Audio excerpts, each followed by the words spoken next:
Gemma, congratulations on getting the Tier 2 licence. Just what does it mean to yourself and to the women's team?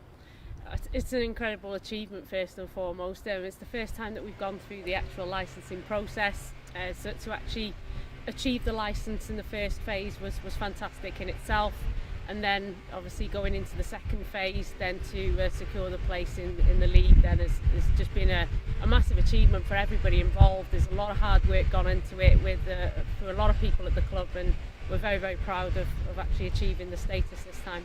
You mentioned the hard work that's gone into it. For those that perhaps don't know, could you give us an insight into just how much has gone into getting Wrexham from where they were to where you need to be and where you want to be going forward? Yeah, before we entered the licensing process, we were playing in the North Wales Women's League on pretty much a shoestring staff, in all fairness. We had the manager, the assistant manager, myself as club secretary, and the players, and that was it really. So we've managed to get extra additional staff in place.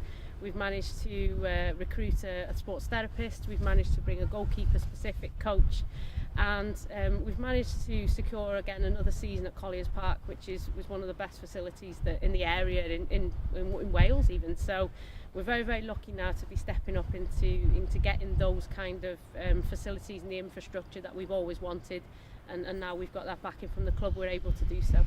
And I believe the players are going to notice some big changes perhaps over the coming months as well. Some huge changes. We've, at the moment and up to this point, we've trained once a week at Colliers Park, and then we've had a game on the weekend.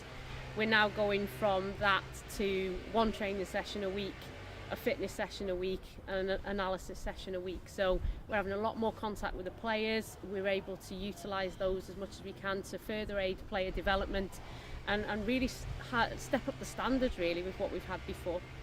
And also they no longer have to pay for their training sessions?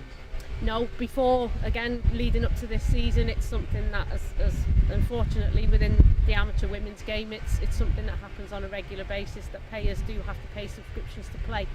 We want to break down those barriers and provide as many opportunities and good opportunities for women and girls to play football, and part of our strategy going forward is to remove those barriers, the costs being one of the biggest ones that's currently out there at the moment. And what can people look forward to going forward now from the women's team? What can we expect to see on that side of the club now? I think the standards is a massive thing for us.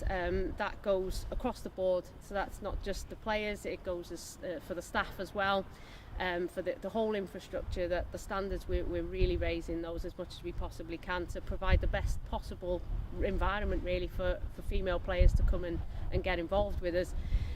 Obviously the idea is that we want to take them into the Welsh Premier League and become a permanent feature in that Welsh Premier League. So what are the next steps for yourself and for the women's team now then?